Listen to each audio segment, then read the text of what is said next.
찬양대 귀한 찬양 감사드립니다. 네. 오늘은 침례식, 봉헌식, 장례식까지 모든 예식이 다 진행되어지는 날입니다. 그러니까 한 사람이 태어나서 하나님께 봉헌하고 또 거듭나고 더하여 주님의 품으로 돌아가는 모든 일들을 통해서 우리가 이 예식을 통해서 다시 한번 우리 인생을 생각하고 또 우리가 어떻게 그리스도인으로 살아가야 하고 또 삶의 마침표를 어떻게 찍어야 되는지를 생각하게 되는 그런 날인 것 같습니다. 특별히 우리 고 박숙향 자매님의 장례를 당해서 참 하나님께 하나 감사한 것은 뭔가 하면 오랜 기간 우리가 화요일 예배 때나 또 매 순간마다 기도해 왔지만 이분의 마음에 부담이 있어서 이제 침례가 미뤄지고 있었는데 그 목요일 날 바로 지난 목요일이죠. 이런 시간에 그 내가 3040 작은 교회 말씀을 좀 준비하고 있는 시간에 우리 박숙희 집사님의 전화가 걸려왔습니다. 목사님 긴급하게 침례식을 좀 부탁드린다고 하는 거예요.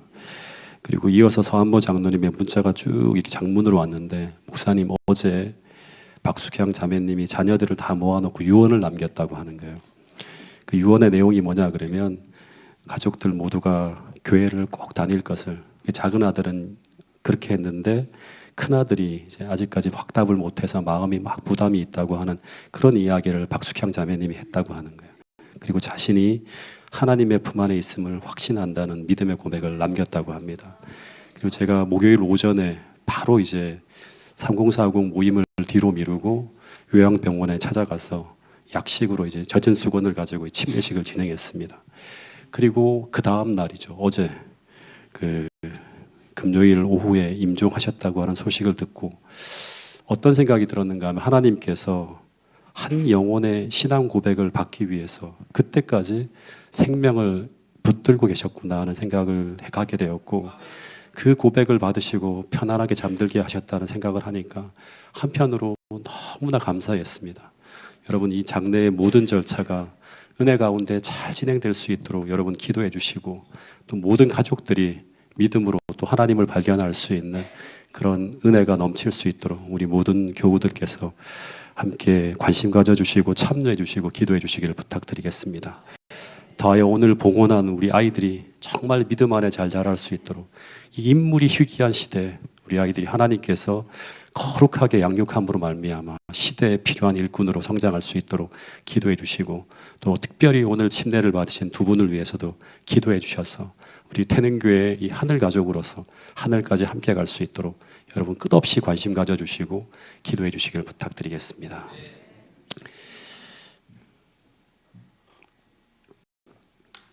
미국의 한 청년이 온 세상에 이목을 끈 적이 있습니다. 이 사람은 정말 비참하고 그리고 열악한 환경에서 태어나고 자란 그런 인물입니다. 그래서 아버지가 3번씩이나 바뀌어서 다른 아버지를 섬겨야 됐고요. 또 배다른 형제들 속에 살면서 시기와 질투를 경험하게 됩니다. 심지어 사춘기 시절 어머니조차도 자신에게 관심이 없다고 막 느끼면서 자신의 환경을 비관하며 삐뚤게 나가기 시작했던 한 청년입니다. 그래서 학교에서 늘 친구들과 싸웠고 결국 고등학교도 졸업하지 못한 채 학교를 자퇴하게 됩니다. 그런 다음에 그는 해병대에 입대하게 되었지만 그곳에서도 동료들과 싸우고 상관에게 대들다가 결국 상관 명령 불복종죄로 군법회의에 회부되어서 쫓겨나게 됩니다. 그 후 그는 외국을 막 떠돌다가 신원이 확실치 않은 한 여인과 결혼을 하게 됩니다. 그리고 다시 자신의 나라인 미국으로 돌아와요. 근데 어느 날 그는 자기 집에 놀러온 친구들 앞에서 자신의 아내가 자기를 경멸하는 말을 하는 듯한 이야기를 듣고 실제로는 그렇지 않았지만 그렇게 해석을 하는 거예요. 참지 못해 집을 뛰쳐나갑니다. 그리고는 세상에서 아내를 포함해서 아무도 자신을 사랑해주는 사람이 없다는 결론을 내리고 세상에 복수하기로 결심합니다. 그리고 1963년 11월 22일 엄청난 일이 벌어지죠. 자기 집 창고 속에 감추어둔 소총 한 자루를 꺼내가지고 최근에 그가 취직한 적이 있었던 시내 한복판엔 서적 창고 꼭대기에 올라가서 마침 그곳을 지나가기로 되어 있었던 미국 대통령을 향해서 방아쇠를 당겼습니다. 이 사람이 바로 누구인가 하면 그 유명한 그 리하비 오스왈드라고 하는 청년입니다. 그리고 이 청년의 총에 맞은 사람이 누구인가 하면 그 유명한 존 F 케네디 미국 대통령이라고 합니다. 근데 오늘 보게 될 이 창세기 37장에 등장하는 이 인물도 이 리하비 오스왈드와 비슷한 환경에 자란 인물이에요. 이 사람도 배다른 형제들 사이에서 자랐고 그 형제들의 시기와 질투를 경험하며 불행한 환경 속에 어린 시절을 보냅니다. 그리고 자기 의지와 상관없이 집을 떠나다니다가 숱한 억울한 일을 당하며 살아갑니다. 그러나 그는 그 청년과 전혀 다른 인생의 결론을 짓는다고 하는 거예요. 예. 한 사람은 삐뚤어진 그런 마음 속에서 끝없이 이 불행한 어떤 그런 구덩이를 벗어나지 못합니다. 그 사회에서 대통령을 죽이는 엄청난 피해를 입히지만 오늘 성경에 나타난 이 인물은 그 사회에 커다란 축복을 가져다 주는 사람이 되었다고 하는 것입니다. 그런데 무엇이 이 두 사람을 전혀 다른 인물로 만들었을까? 물론 환경의 차이는 아니죠. 두 사람 다 환경은 너무나 열악했습니다.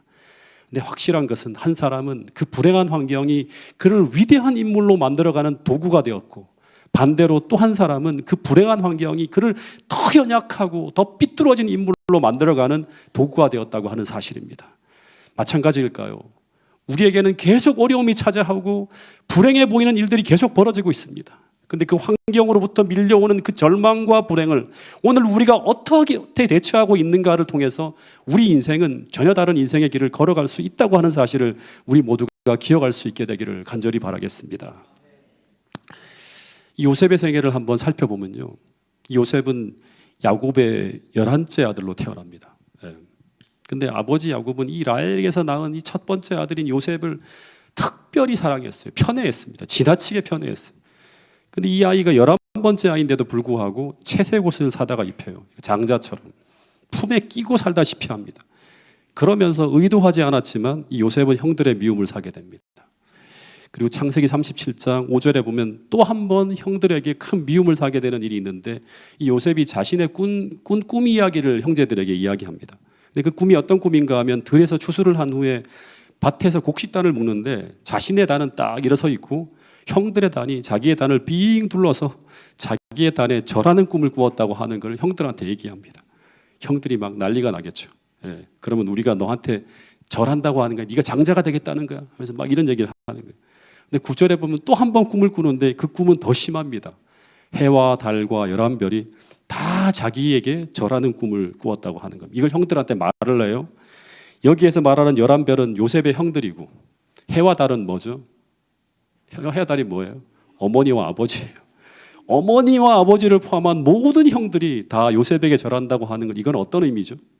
요셉이 장차 장자가 되어지는 걸 의미하는 것뿐 아니라, 첫 번째는 장자가 되는 거고, 모든 부모까지 요셉에게 절하게 된다는 이것은 요셉이 장래 부모님이 절해야만 할 만큼 엄청난 지위로 올라간다고 하는 걸 말하는 거예요. 상상할 수 없는 꿈인데, 그런데 이 꿈으로 말미암아 결국 형들은 요셉을 더 시기해서 큰 어려움을 겪게 되지만, 그러나 요셉에게 주신 이 하나님의 꿈은 창세기의 끝에 가서 다 이루어집니다.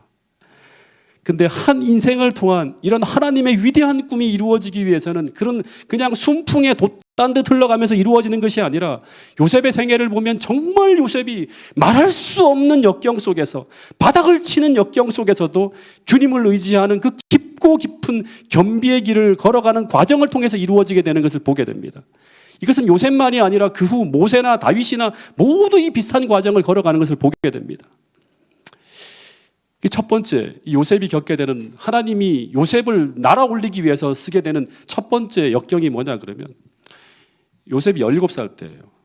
요셉의 인생에서 가장 기가 막힌 순간이 하루아침에 벌어지는데요, 이 37장 12절부터 보면 어느 날 야곱이 요셉에게 심부름을 시켜요. 진짜 만약에 이런 일이 벌어질 것이라고 하는 걸 알았으면, 형들이 요셉을 미워한다고 하는 걸 요만큼이라도 알았으면 절대 보내지 않을 일이죠. 근데 형들에게 안부를 확인하기 위해서 양을 치는 곳으로 다녀오라고 하는 거예요. 근데 원래는 이 형들이 세겜이라고 하는 곳에 있다고 하는 걸 들어서 헤브론에서 세겜까지 갑니다. 근데 거기 형들이 없어요. 그래서 헤브론에서 세겜을 거쳐 도담까지 한 120km를 쭉 걸어서 여행을 하는 엄청난 여정을 하는 거예요. 요셉이 돌아가지 않고 형들을 만나기 위해서 고생하면서 엄청나게 먼 길을 걸어서 형들이 있는 도단에까지 딱 도착을 합니다. 근데 당시 요셉은 형들이 그를 미워하고 증오하는 것을 전혀 눈치채지 못하고 형들이 있는 거예요. 너무나 반가운 마음에 막 달려갑니다. 근데 형들의 마음에는 이 요셉이 아버지의 사랑을 독차지하고 있고 더하여 서열을 무시하고 장자까지 넘보고 있다고 하는 생각 때문에 너무나 미워했어요.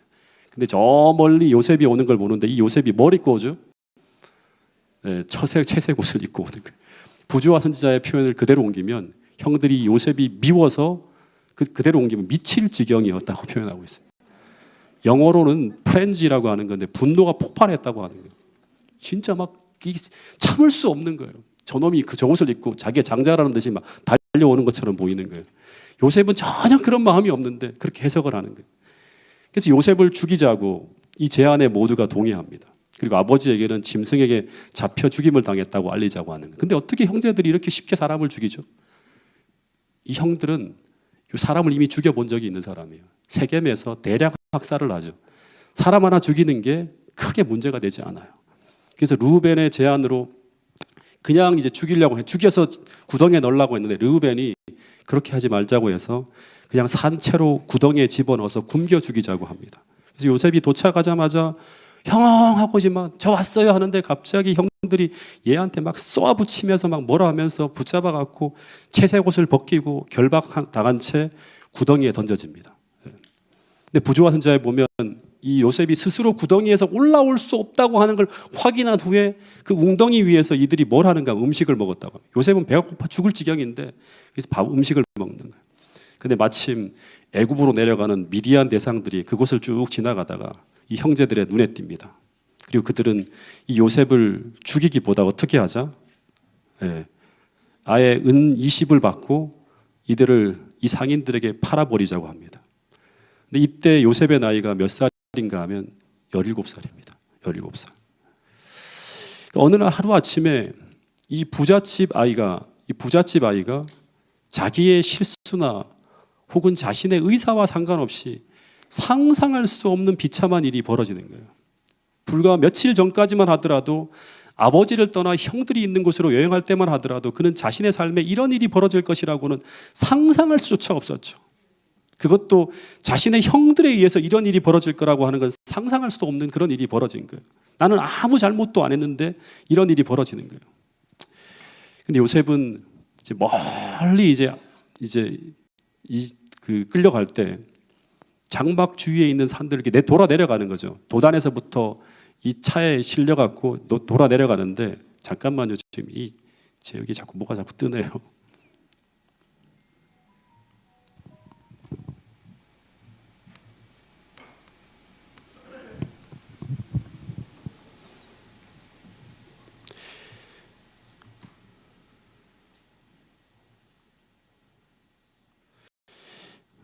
쭉 내려가는데 근데 이제 돌아 내려갈 때 코스가 이제 도단을 거쳐서 그 다음에 세겜을 거쳐서 헤브론을 거쳐갖고 이집트로 내려가는데 근데 멀리 보니까 이 마차 안에서 가나안 남쪽 지점을 탁 통과할 때 며칠 전 아버지를 떠나 형들이 있는 곳에 여행할 때만 하더라도 이제 자신의 삶이 이런 일이 벌어질 거란 상상도 못하고 내려가는데 근데 이제 저 산 주변에 아버지의 장막이 있을 텐데 하는 생각을 하면서 요셉은 이 아버지가 자기가 죽었다고 하는 것을 얘기를 듣고 막 통곡할 것을 생각하면서 너무 마음이 아팠다고 합니다.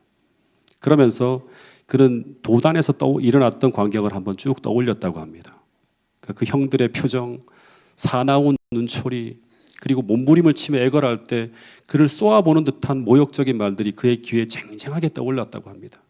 또 하나 생각한 게 뭔가 하면 애굽에서 펼쳐질 자기의 장래를 한번 생각하는 거예요. 그가 가고 있는 이 낯선 땅에서 이제 비천한 노예로 살아가야 할 그의 운명을 생각하면서 한동안 요셉은 억제할 수 없는 슬픔과 두려움에 빠졌다고 합니다. 아마 제가 요셉의 입장이었다면 정말 숨이 막혔을 것 같아요. 막 공포감에 떨었을 것 같아요. 근데 요셉의 전 인생을 놓고 볼 때 이 순간이 요셉에게 가장 중요한 순간이었다고 하는 것입니다. 제가 20대 때 참 좋아했던 한 작가가 있습니다. 누구인가 하면 이문열이라고 하는 사람인데 근데 이 사람이 쓴 책 중에서 자전적 소설이 이제 하나 있는데 그게 뭔가 하면 젊은 날의 조상이라고 하는 책이에요.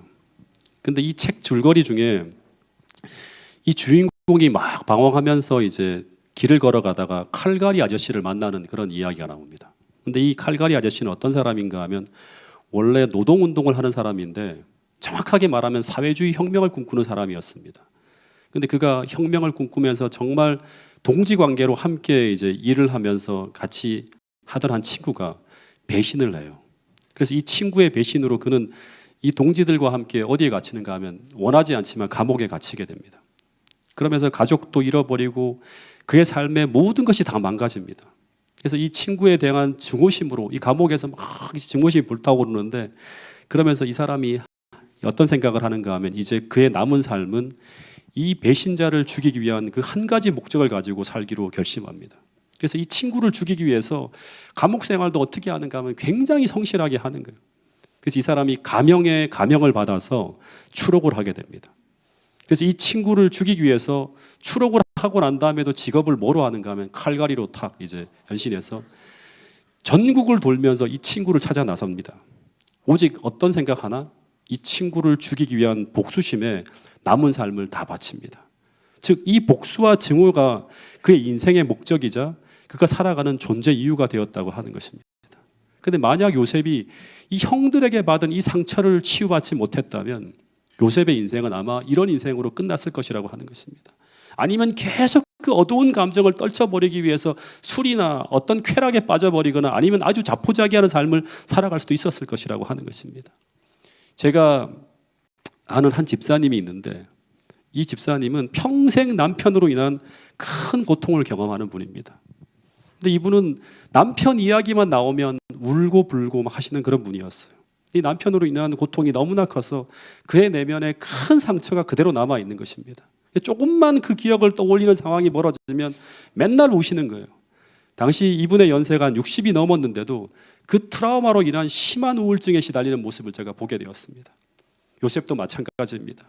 만약 그가 형들에 의해서 빠져버린 그 어둡고 고통스러운 절망의 구덩이 속에서 그가 그 증오와 원망으로 가득한 그 정신적 죽음의 구덩이에서 그가 탈출해 나오지 못했다면 그는 절대 축복의 사람으로 성장하지 못했을 것이라고 하는 것입니다. 평생 칼갈이처럼 복수심에 불타서 살아가든가 아니면 그 집사님처럼 평생 형들을 원망하며 우울증에 빠져 헤어나오지 못하는 그런 삶을 살아갔을 수도 있다고 하는 것입니다. 그럼 이제 중요한 것을 우리가 찾아봐야겠죠. 이 요셉은 어떻게 그 죽음의 구덩이에서 건강하게 탈출해서 그토록 멋진 일생을 살 수 있었을까 하는 것입니다.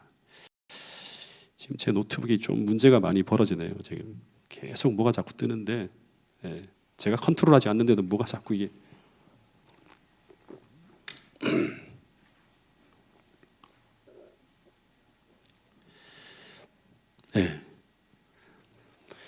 헨리 블랙캅이라고 하는 사람이 쓴 하나님을 경험하는 삶이라고 하는 책에 보면 이런 글이 나옵니다. 제 아들 중 한 녀석은 자기 마음대로 해주지 않으면 아빠는 나를 사랑하지 않아요라고 말하곤 했습니다. 그게 사실입니까요? 아니지요. 제 사랑엔 변함이 없습니다. 단지 그 아이에 대한 저의 사랑이 그 아이가 원하는 방법과는 다르게 표현되었을 뿐입니다. 성경은 하나님의 본질은 사랑이라고 말합니다. 하나님은 자신의 본질과 상반되게 일하실 수 없습니다. 즉 환경이 어떻게 변하든 우리를 향한 하나님의 사랑은 결코 변하지 않습니다. 여러분, 그래서 믿음이라고 하는 것은 무엇인가 하면 하나님의 사랑을 절대적으로 믿는 거예요. 즉 지금 이 상황에서도 하나님은 여전히 요셉을 사랑하고 있고 더하여 그를 최선의 길로 인도하고 계신다고 하는 걸 믿는 것입니다. 이것을 믿고 그 시련 속을 지나가는 것을 가지고 우리는 믿음으로 말미암아 사는 인생이라고 하고 있고, 그리고 그 믿음으로 그 시련을 지나갈 때 우리 인생에 어떤 일이 벌어지는가 하면 저를 포함해서 성경에 나오는 모든 인물들의 삶에 벌어지는 동일한 일이 벌어집니다. 즉 그 믿음으로 시련을 지나갈 때 우리의 모든 시련은 믿음의 시련으로 전환되어지고 그러면 이런 일이 벌어진다고 합니다. 야고보서 1장 2절부터 4절에 있는 말씀을 같이 한번 읽어보겠습니다. 시작. 내 형제들아, 너희가 여러 가지 시험을 당하거든 온전히 기쁘게 여기라. 이는 너희 믿음의 시련이 인내를 만들어내는 줄 너희가 알미라. 인내를 온전히 이루라. 이는 너희로 온전하고 구비하여 조금도 부족함이 없게 하려 함이라. 여러분 여기 보면 실제로 하나님께서 우리가 당하고 있는 이 시련을 믿음의 시련으로 우리가 전환할 수만 있다면 하나님께서 어떻게 하시는가 하면 그 상황을 통해서 우리를 온전하고 구비하여 조금도 부족함이 없는 그런 인생으로 변화시킨다고 하는 것입니다. 하나님께서 실제로 이 상황을 요셉에게 허락하시는 것을 보면 요셉의 미래에 최고의 축복된 길을 위해서 이 상황 속으로 그를 인도하고 계시는 것을 우리는 창세기를 통해 알 수 있죠. 우리는 못 보지만 하나님은 알고 있었습니다. 그래서 우리는 하나님의 그 사랑을 믿어야 되고, 그래서 부조와 선지자를 보면 이런 기록이 있어요. 어떤 기록이 있는가 하면, 그러나 하나님의 섭리 가운데서 이러한 경험조차도 그의 쓰라린 실패와 이런 어마어마한 시련까지도 그에게 무엇이 될 것이다? 축복이 될 것이라고 하는 것입니다. 즉 이 말은 이 상황에서 이 17살의 요셉이 이 어마어마한 고통을 유발한 이 큰 시련을 어떻게 전환시켰다? 단순한 시련이 아니라 하나님이 허락하신 믿음의 시련으로 전환시켰다고 하는 것입니다. 그러면 정말 중요한 게 뭔가 하면, 그럼 어떻게 그렇게 하였는가 하는 것입니다. 이 부조와 선지자라고 하는 책을 보니까 이때 요셉의 생각은 그의 아버지인 이 야곱의 하나님께로 향하였다고 하는 그런 이야기가 적혀 있습니다. 이게 무슨 소리인가 하면, 당시에는 성경책이 없었잖아요. 요셉은 성경의 모든 이야기를 누구로부터 배웠을까요? 아버지를 통해 들었을 겁니다. 그래서 요셉의 생각이 그의 아버지에게로 향하겠다고 하는 이 말은 어떤 말인가 하면, 오늘날로 말하면 우리가 평소 읽고 보고했던 성경 말씀으로 향했다고 하는 것과 마찬가지의 말씀이에요. 그래서 그는 어린 시절 때때로 아버지의 장막에서 야곱이 이런 얘기를 했겠죠. 야곱이 형 에서의 위협을 피해서 도망하에 나와서 방황하던 때와 그가 본 계시에 대한 이야기를 쭉 들었다고 합니다. 그러니까 오늘날로 말하면 우리가 창세기에서 야곱의 그 하나님에 대한 이야기를 읽는 것과 마찬가지로 이 요셉은 아버지 야곱이 그 절박한 순간 베델에서의 경험과 그때 받았던 계시와 그리고 그 언약이 어떻게 그의 생애에서 성취되어 있는 것을 쭉 들었을 거예요. 그리고 그 아버지로부터 들었던 그 모든 말씀이 이 절박한 순간 어떻게 되었다? 그 교훈이 그의 앞에 생생하게 떠올랐다고 합니다. 마찬가지로 그는 그가 꾸었던 그 하나님이 주신 꿈을 생각했겠죠. 모든 형제들과 아버지까지 그에게 경배하게 되는 이 위대한 꿈을 하나님은 그의 생애에서 이루어 주실 거라고 하는 걸 믿었을 거예요.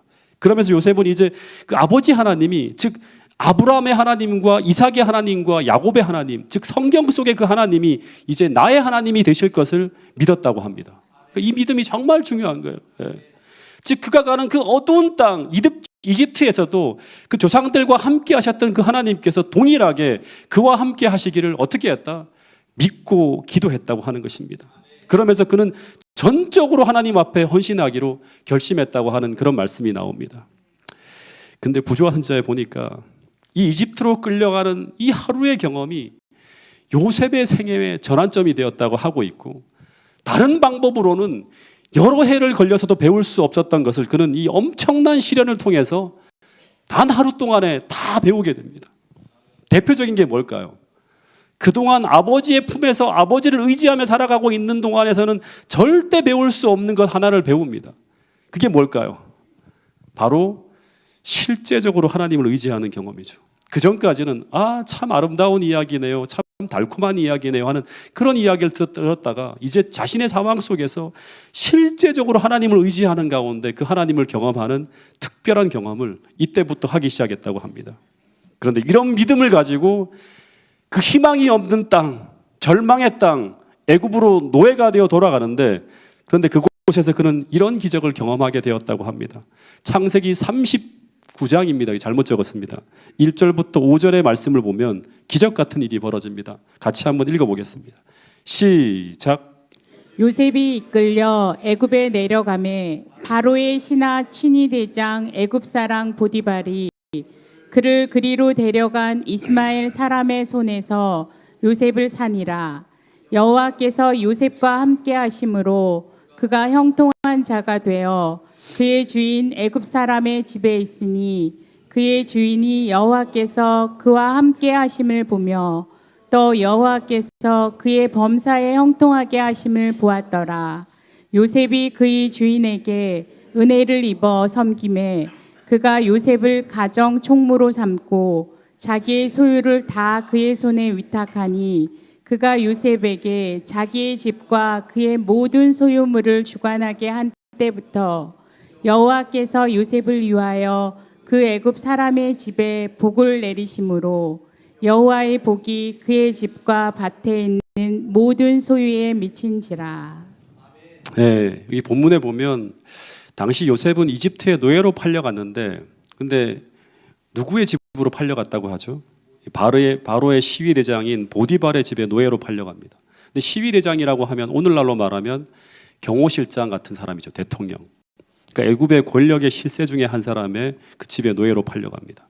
근데 거기에 엄청나게 많은 종들이 있었을 거예요. 근데 창세기 39장 4절에 보면 이 보디발이 몇 살?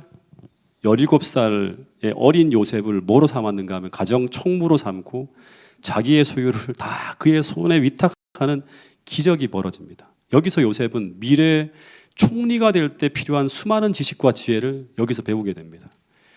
아마 모든 사람들은 예상하기를 이 어린 요셉이 애굽의 노예로 끌려갈 때 그는 분명히 어떤 삶을 살 거라고 예상을 했을 거냐 그러면 짐승보다 못한 삶을 살아갈 것을 다 예상했을 거예요.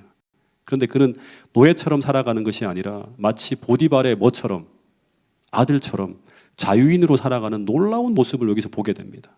근데 어떻게 요셉의 인생에 이런 일이 벌어지게 되는가? 본문에서 그 이유를 이렇게 설명하고 있습니다. 그것은 바로 여호와께서 누구와 함께 하심으로? 요셉과 함께 하심으로라고 말씀하고 있어요. 근데 하나님께서 그와 함께 하셨다고 하는 이 말은 또 다른 말로 표현하면 요셉이 믿음으로 살고 있었다고 하는 말이고, 조금 더 구체적으로 말하면 요셉은 애굽으로 팔려갈 때 마치 그가 그 마차에서 한 결심, 어떤 결심을 했죠? 이제 하나님께 굴복하고 하나님을 전적으로 의지하는 믿음으로 살겠다고 결심을 했는데, 그런데 그 결심이 어디에서도 이어졌다? 애굽에서도 매일 매 순간 실천되고 있었다고 하는 것을 의미하는 그런 말입니다. 그런데 이렇게 믿음으로 살아가는 자와 하나님은 함께 동행하신다고 약속하셨고, 그리고 그 말씀이 요셉의 생애를 통해 실현되어지고 있었다고 하는 것입니다. 심지어 어떤 얘기까지 나오는가 하면 그의 주인 보디발까지도 이 요셉의 삶이 하나님과 함께 하고 있다고 하는 것을 시인할 수밖에 없을 정도로 요셉은 축복된 삶을 살아가고 있었다고 하는 것입니다. 비록 신부는 노예였지만 노예와 같은 비참한 삶이 아니라 하나님의 뜻을 이루는 형통한 삶을 살아가고 있었다고 하는 것입니다. 즉 요셉은 그 절망의 구덩이에 갇혀 있지 않고 하나님을 전하는 빛된 삶을 애굽에서도 실천하고 있었다고 하는 것입니다. 그런데 이런 형통한 삶이 쭉 진행되어질 때 사단은 가만히 있지 않았겠죠. 그래서 또다시 이 요셉을 구덩이에 던져넣기 위한 사단의 불같은 시험이 찾아오는데, 어떤 시험인가 하면 이 요셉은 용모가 굉장히 빼어나고 아름다웠다고 합니다. 그러니까 상상해 보면 정말 잘생긴 그런 그 남자였겠죠. 근데 그 집에 이 보디발의 아내가 이 요셉에게 완전히 반해버립니다. 그래서 이 여자가 쉬지 않고 어떤 유혹을 하는가 하면 눈짓을 하면서 요셉에게 뭐를 청하는가 하면 동침하자고 하는 걸 막 청했다고 합니다. 근데 요셉은 그 집의 한낱 노예였죠. 우리가 상상해 보면 이 노예라고 하는 것은 당시에는 인격을 가진 사람이 아니라 주인이 쓰다가 언제라도 버릴 수 있고 죽일 수 있고 주인의 마음대로 사용할 수 있는 물건과 같은 그런 존재가 바로 이제 노예예요. 근데 요셉이 어떻게 하는가 하면 이 여주인의 요구에 끝까지 자신의 순결을 지켜나갑니다. 이 요셉은 여주인의 노예가 아니라 하나님의 종이라고 하는 것을 잊지 않았겠죠. 그래서 이 여주인이 막 미치겠는 거예요. 근데 만일 한번 상상해 보세요. 이 요셉이 이 보디발의 아내의 요구를 들어주었다면 그러면 그에게 어떤 일이 벌어지게 되었을까요? 이 일은 누구도 모르는 장소에서 어떻게 보면 아주 은밀하게 이루어질 수 있는 일이었기 때문에 요셉이 만약 눈 한번 딱 감고 타협하면 요셉은 이 여자에게서 더 많은 사랑을 받을 수 있는 그러한 어떤 입장에 서게 될 것이고, 그러면 더 편하고 누리는 삶을 살아갈 수도 있었을 거예요. 아마 이 보디발의 아내는 요셉에게 그런 제안을 하면서 막 유혹을 했을 거예요. 너가 내 요구를 들어주면 너는 이 집에서 더 큰 축복과 행복을 누릴 수 있을 것이라고. 그리고 이 간음죄도 지금 요셉이 원해서 짓는 것이 아니라 이 주인이 이렇게 요구하니 나는 한낱 노예에 불과한 존재이니까 어쩔 수 없는 것 아닌가 하면서 몇 번을 거절하다가 어쩔 수 없이 거절하지 못하고 끌려갈 수도 있었을 거예요. 하나님은 나의 연약함을 아시니까 이런 상황을 이해하실 것이라고 생각하면서 무너질 수도 있었을 거예요. 더하여 이 주인의 요구를 저항하면 이 노예의 끝은 어떻게 되는가 하면 죽음으로 끝난다는 것을 알았어요. 근데 요셉은 어떻게 하는가 하면 끝까지 어떻게 하는가 하면 목숨을 걸고 그 요구를 거절합니다. 근데 그 이유는 무엇 때문이었을까? 우리가 생각을 해봐야겠죠. 요셉은 지금 그가 절망적인 상황에서 그가 어떻게 지금까지 이런 말도 안 되는 형통함을 누리며 살고 있는지, 그 축복과 은혜의 근원이 어디에서 오는지를 알고 있었습니다. 즉 그는 하나님의 은혜와 축복의 결과로 그가 지금 생존하고 있고 그가 이런 엄청난 축복을 누리고 있음을 알고 있었고, 그리고 그는 완전히는 모르지만 이 어둠의 터널을 다 지나가면 앞으로 더 영광스러운 삶이 그를 기다리고 있다고 하는 것을 알고 있었습니다. 그래서 그는 당장의 편리함이나 쾌락이나 이익이 아니라 지금 눈에는 보이지 않지만 훨씬 더 큰 축복을 그는 바라보면서 더 영광스러운 삶을 그가 고대하면서 현재 눈에 보이는 이 모든 유혹을 거부할 수 있었다고 하는 것입니다. 우리가 잘 아는 이 마시멜로 이야기라고 하는 것을 제가 아주 오래전에 책으로 읽은 적이 있는데요.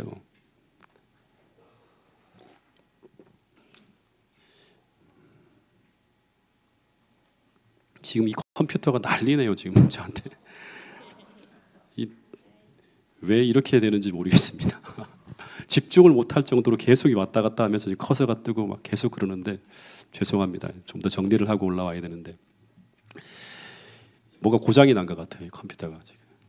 이 마시멜로는 미국인이 아주 즐겨 먹는 부드러운 캔디라고 합니다.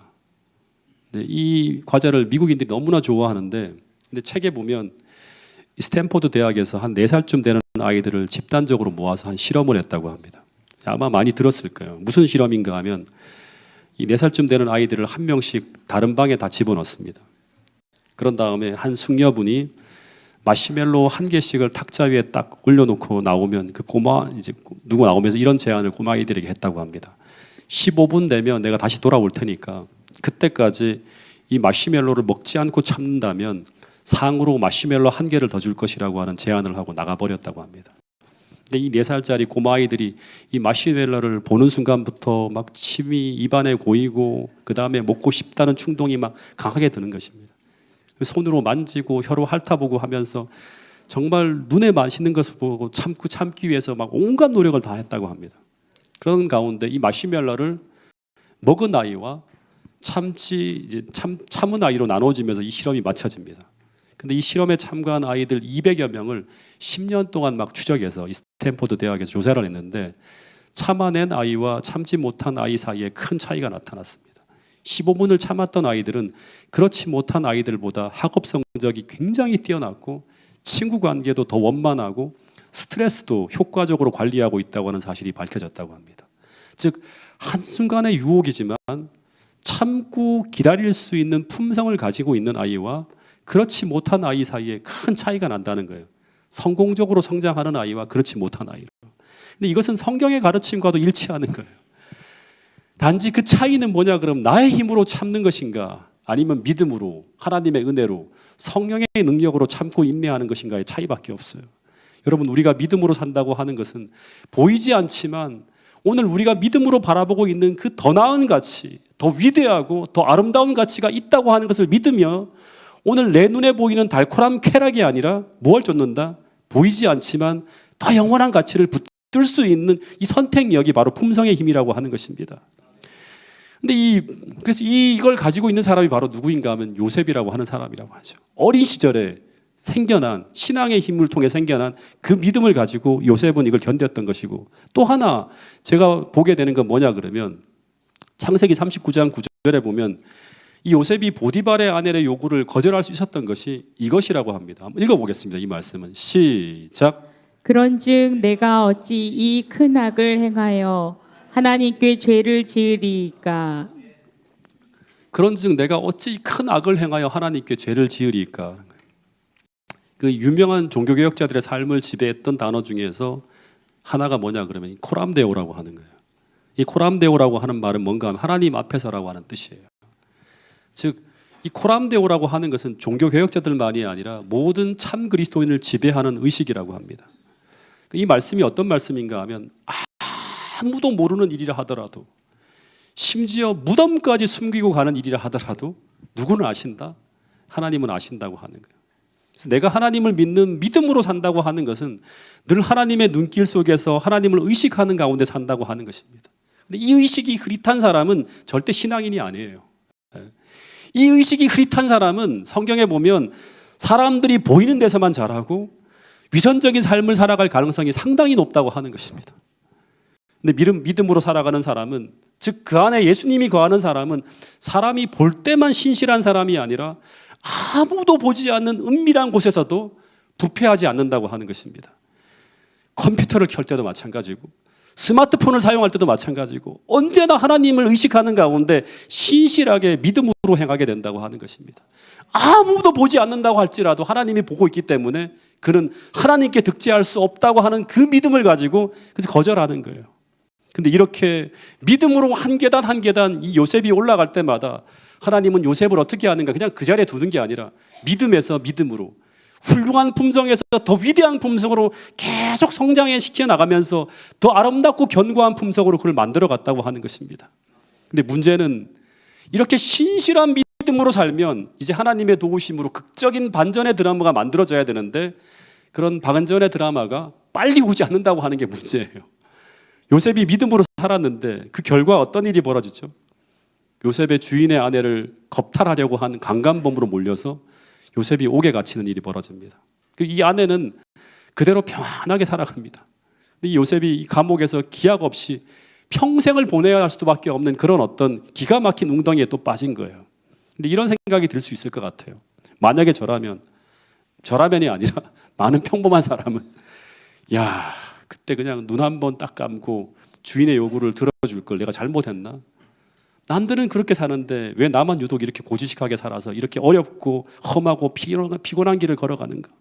왜 나만 이렇게 유별난 신앙을 하면서 남들이 쉽게 가는 길 그걸 어렵게 가려고 하는지 모르겠다고 하면서 나도 이제는 이렇게 살지 말걸, 이제부터라도 정신 차리자, 이런 생각이 막 들 수도 있을 거예요. 그러면서 믿음의 길을 잠깐 받는 고난 속에서 포기하는 사람들이 너무나 많이 나타난다고 하네요. 믿음으로 끝까지 마침표를 찍지 못하고 중간에 포기하고 돌아가는 사람들이 오늘날 너무나 많아요.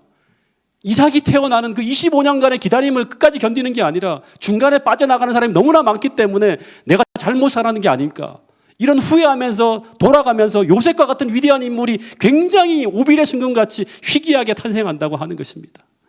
근데 요셉은 잠깐 겪는 이 모든 불합리한 인생의 모든 결과를 보면서도 그는 끝까지 신실하게 살아갔다고 하는 것입니다.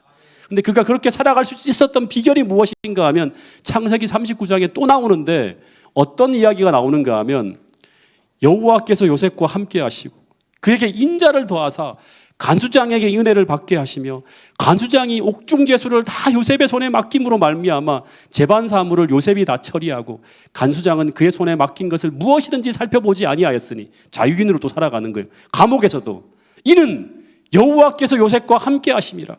여호와께서 그를 범사에 형통하게 하셨더라.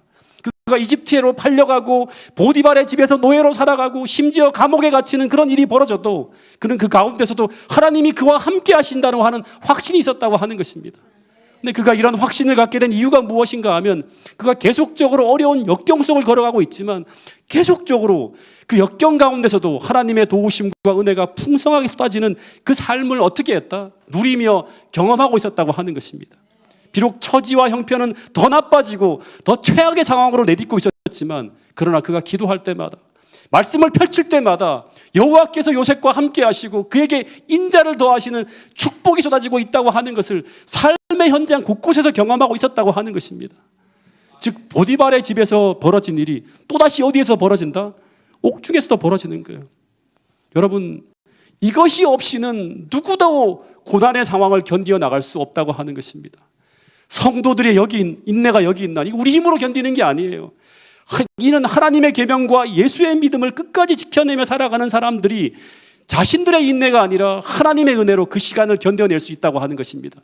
뭐만 하면 끝까지 하나님의 편에 서서 주님을 붙들고 믿음으로 살아간다고 하면 이 은혜가 부어진다고 하는 것입니다. 이것을 경험함으로 말미암아 요셉처럼 축복의 대회로까지 믿음으로 살아낼 수 있는 태능교회 모든 성도들이 될 수 있기를 간절히 바라겠습니다.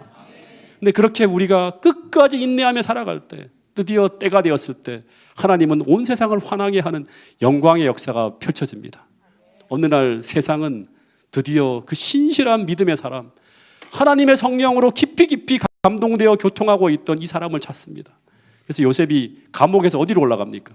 수직으로 급상승해서 총리가 되어집니다. 그리고 요셉의 예언대로 온 세상에 막 기근이 들었을 때 수십 년 동안 헤어졌던 요셉의 형들이 양식을 구하기 위해 그를 찾아옵니다. 그때 요셉이 이런 의미 있는 말을 해요. 이 말씀을 같이 한번 읽어보겠습니다. 시작. 하나님이 큰 구원으로 당신들의 생명을 보존하고 당신들의 후손을 세상에 두시려고 나를 당신들보다 먼저 보내셨나니 그런즉 나를 이리로 보낸 이는 당신들이 아니요 하나님이시라. 하나님이 나를 바로에게 아버지로 삼으시고 그 온 집의 주로 삼으시며 애굽 온 땅의 통치자로 삼으셨나이다. 네, 이게 무슨 말이에요? 이 고난이 자기에게 벌어진 이유가 형들 때문이 아니라 뭐 때문이다? 하나님의 섭리라고. 자신의 불행을 하나님의 섭리라고 한다면 왜 하나님은 요셉에게 이런 기가 막힌 환란 속으로 인도했을까? 환란 속에선 잘 안 보여요. 환란을 다 통과해 나온 후에 아브라함처럼 요셉처럼 그 후에 보이는 거예요. 하나님은 요셉을 아브라함이나 야곱같이 일개의 작은 부자교의 족장 정도가 아니라 더 크고 더 위대한 그릇으로 만들려는 꿈을 가지고 계셨다고 하는 것입니다. 세계 최강국, 우상이 난무하는 죄악 세상에서 당신의 빛을 찬란하게 드러낼 위대한 총리로 세울 꿈을 꾸고 그 꿈을 이루기 위해서 그 과정을 인도했다고 하는 것입니다. 여러분, 마지막 때 우리도 그렇게 하나님께 쓰시려고 하실까요? 그렇다면 이 믿음으로 살아야 됩니다. 여러분, 연금술이라고 하는 말을 들어보셨나요? 연금술이 뭐죠? 금이 아닌 금속을 재료로 해서 뭘 만드는 것이다? 금을 만들어내는 거예요. 다시 말하면 납이나 철같이 비싸지 않은 별 볼 일 없는 금속을 가지고 뭐를 만든다? 아주 진짜 찬란한 금을 만드는 거라고 하는 겁니다. 성경은 하나님을 가지고 뭐라고 표현하는가 하면 연금술사라고 표현하기도 합니다. 하나님은 우리같이 평범하고 부족하고 모자라고 결점투성이인 별 볼 일 없는 인생들을 취해서 조금만 건들면 파르르 하고 조금만 유혹이 오면 넘어지고 하는 그런 별 볼 일 없는 인생을 가지고 하나님은 고난이라고 하는 위대한 풀물을 통해서 정금 같은 인물로 만들려고 하신다고 하는 것입니다. 그래서 욥기서 23장 10절부터 11절의 말씀처럼 내가 가는 길을 나는 몰라. 오직 누구나 안다? 그가 하시나니. 그가 나를 어떻게 하신 후에 요셉처럼 단련하신 후에 나를 어떻게 내보낸다? 정금같이 나오게 된다고 하는 거예요. 이 정금은 무엇을 말하는가 하면 우리의 품성을 말하는 것입니다. 야곱이 마지막 때 이것이 얼마나 귀한지를 이야기하면서 두 가지 이야기를 하는데 이 마지막 말씀입니다. 잘 들어보세요. 루벤에게 이런 말을 해요. 루벤은 탁월한 재능을 가지고 있고 권능도 탁월했지만 굉장히 뛰어난 어떤 그런 재능을 가지고 있는 사람이에요. 그러나 그가 뭐와 같다? 물의 끓음같이 그 연약하고 참지 못하는 조급한 품성이 그가 변화되지 않았을 때, 그것을 가지고 계속 살아갔을 때 하나님이 그에게 주신 그 모든 탁월함의 재능들이 빛을 발하지 못하고 다 쓸모없이 되어버렸다고 하는 것입니다. 가치 없이 되어버렸다고 하는 것입니다. 근데 22절 보세요. 놀라운 얘기를 합니다. 이 말씀 같이 한번 읽어보겠습니다. 시작. 요셉은 무성한 가지 곧 샘 곁에 무성한 가지라. 그 가지가 담을 넘었도다. 활 쏘는 자가 그를 학대하며 적개심을 가지고 그를 쏘았으나 요셉의 활은 도리어 굳세며 그의 팔은 힘이 있으니 이는 야곱의 전능자 이스라엘의 반석인 목자의 손을 힘입음이라. 여기 보니까 요셉은 무성한 가지, 샘 곁에 무성한 가지라. 그 가지가 뭐를 넘었도다? 담을 넘었도다. 활 쏘는 자가 그를 학대하며 적개심을 가지고 그를 쏘았으니. 이게 무슨 말이에요? 억울하게 애굽으로 팔려가고 감옥에 떨어지고 하는 그런 일이 벌어지는 걸 말하겠죠. 그러나 요셉의 활은 도리어 굳세며 그의 팔은 뭐가 있으니? 힘이 있으니 이는 야곱의 전능자 이스라엘의 반석인 목자의 손을 힘입음이라. 이 팔에 힘이 있다. 이게 뭘 말하는 걸까요? 품성의 힘이에요. 그리스도를 닮은 인격의 힘이에요. 믿음의 능력입니다. 하늘의 영역을 사용할 수 있는 성령의 능력이라고 하는 것입니다. 이런 사람에게 주님은 샘 곁에 무성한 가지가 마치 담을 넘어 뻗어가는 것처럼 이스라엘의 지경을 넘어서 이집트까지 영향을 미치는 이런 위대한 인물로 뻗어나가게 해주시겠다고 약속하고 있는 거예요. 단지 그냥 이스라엘의 족은 족장 정도가 아니라 우상이 난무하는 그 애굽에서 하나님의 이름을 찬란하게 빛낼 수 있는 구원자로서 키워내신다고 하는 것입니다. 여러분, 우리도 요셉처럼 역경과 시련과 고난 속에서도 늘 전능자의 도움을 힘입음으로 말미암아 여호와의 생명의 샘 곁에 무성한 가지가 되어서 이스라엘 지경의 담을 넘어서 더 많은 지역의 사람들에게까지 축복을 끼치는 요셉과 같은 그런 인물이 될 수 있기를 간절히 바라겠습니다. 특별히 오늘 침례를 받으시는 두 분, 그리고 봉헌식을 통해서 드려지는 이 6아이가 모두 요셉과 같은 인물로 자라나고 성장해서 요셉이 경험한 이 모든 축복을 받고 요셉처럼 하나님께 영광을 돌릴 수 있는 그런 삶을 살아나가기를 주님의 이름으로 진심으로 축원하면서 오늘 말씀을 마치도록 하겠습니다.